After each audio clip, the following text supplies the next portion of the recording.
Hi, പുതിയൊരു വീഡിയോയിലേക്ക് സ്വാഗതം. ഈ വീഡിയോ ഹയർസിനെ കുറിച്ച് തന്നെയാണ്. എന്തായാലും വളരെ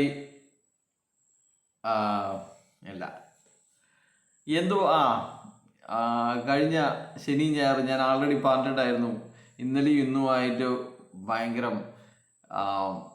എന്താ പറയുക, കുലങ്കഷമായ ചർച്ചയാണ് ശ്രീനാഥ് പ്രതാപൻ്റെ വീട്ടിൽ അരങ്ങേറിക്കൊണ്ടിരിക്കുന്നത്. അല്ലെങ്കിൽ ആ ഒരു തീരുമാനമെടുക്കാൻ വേണ്ടിയിട്ട് എന്തായാലും നാഥനില്ലാത്ത ഒരു മാനേജ്മെൻറ്റുമായിട്ട് മാറാൻ പോവുകയാണ് വരും ദിവസങ്ങളിൽ ഈ ഒരു കമ്പനി എന്ന്. അപ്പോൾ ആർക്കെങ്കിലും അധികാരം കൊടുക്കണ്ടല്ലോ.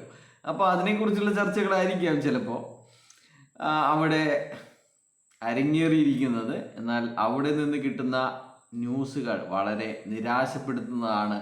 ഈ ഒരു ന്യൂസ് ഒരുപാട് ആൾക്കാർക്ക് വളരെ വിഷമമുണ്ടാവുമെന്ന് എനിക്ക് മനസ്സിലാവുന്നു. അതുകൊണ്ട് തന്നെ പക്ഷേങ്കിൽ എന്ത് തന്നെ ആയാലും നിങ്ങൾ ഈ കാര്യങ്ങളൊക്കെ അക്സെപ്റ്റ് ചെയ്യാൻ വേണ്ടി നിങ്ങളുടെ മനസ്സിനെ പാകപ്പെടുത്തണം. മറ്റൊരു ചിന്തയും പാടില്ല.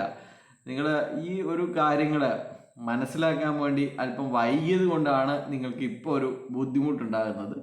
ഇത് ആദ്യമേ മനസ്സിലാക്കിയവർക്ക് മനസ്സിനെയൊക്കെ പാകപ്പെടുത്തിയിട്ടുണ്ടാവും എന്നാണ് മനസ്സിലാക്കുന്നത്. അപ്പോൾ എന്തായാലും ലീഡർമാർക്ക് തന്നെ അവസാനം ആ ഒരു തീരുമാനത്തിലേക്ക് എത്തേണ്ടി വന്നിരിക്കുന്നു എന്നുള്ള കാര്യങ്ങളാണ് ഇപ്പോൾ അവിടെ പോയിരിക്കുന്ന ലീഡർമാരുടെ വാക്കുകളിൽ നിന്ന് നമുക്ക് മനസ്സിലാകുന്നത്. അപ്പോൾ 19ഓളം ആൾക്കാർ ഇന്നലെയും ഇന്നുമായിട്ട് ശ്രീനാഥ് പ്രതാപനെ സന്ദർശിച്ചിരുന്നു എന്നാണ് അറിയാൻ കഴിയുന്നത്. അപ്പോൾ വലിയ വലിയ ലീഡർമാരുടെയൊക്കെ ഒരു ഗ്രൂപ്പ് ഫോട്ടോ ഒക്കെ ഇവരുടെ ഗ്രൂപ്പുകളിൽ പുറഞ്ചം അങ്ങോട്ടും ഇങ്ങോട്ടുമൊക്കെ ഷെയർ ചെയ്ത് കളിക്കുന്നുണ്ട്.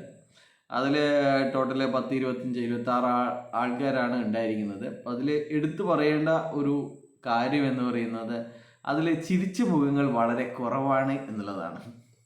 എന്തായാലും എല്ലാവരും കൂടി ഒത്തുകൂടുമ്പോൾ ഒരു സന്തോഷമുണ്ടല്ലോ, അത് ആരുടെ മുഖത്തും കാണുന്നില്ല.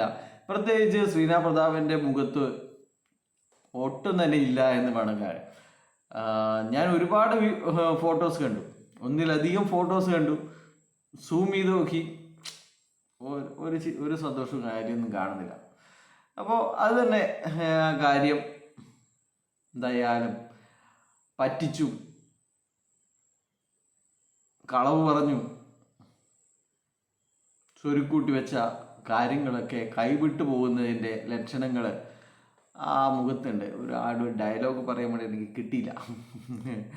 ആൾക്കാരെ പറ്റിച്ചു മൂഞ്ചിച്ചു ഒക്കെ സ്വരുക്കൂട്ടി വെച്ച സമ്പത്ത് സർക്കാരിലേക്ക് പോകുന്നതിൻ്റെ ആ ഒരു വിഷമം ആ മുഖത്തുണ്ട് എന്നുള്ളതാണ്.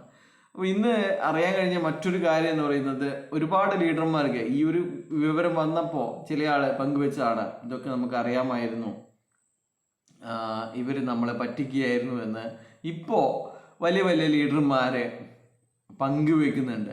ഇതിങ്ങനെയായിരുന്നു എന്ന് നമുക്കറിയില്ലായിരുന്നു. പക്ഷേ ഇവർ രാജ്യം വിട്ടു പോയിരുന്നെങ്കിൽ നമ്മൾ പെട്ടുപോയേനെ എന്നാണ് ഇവർ പറയുന്നത്.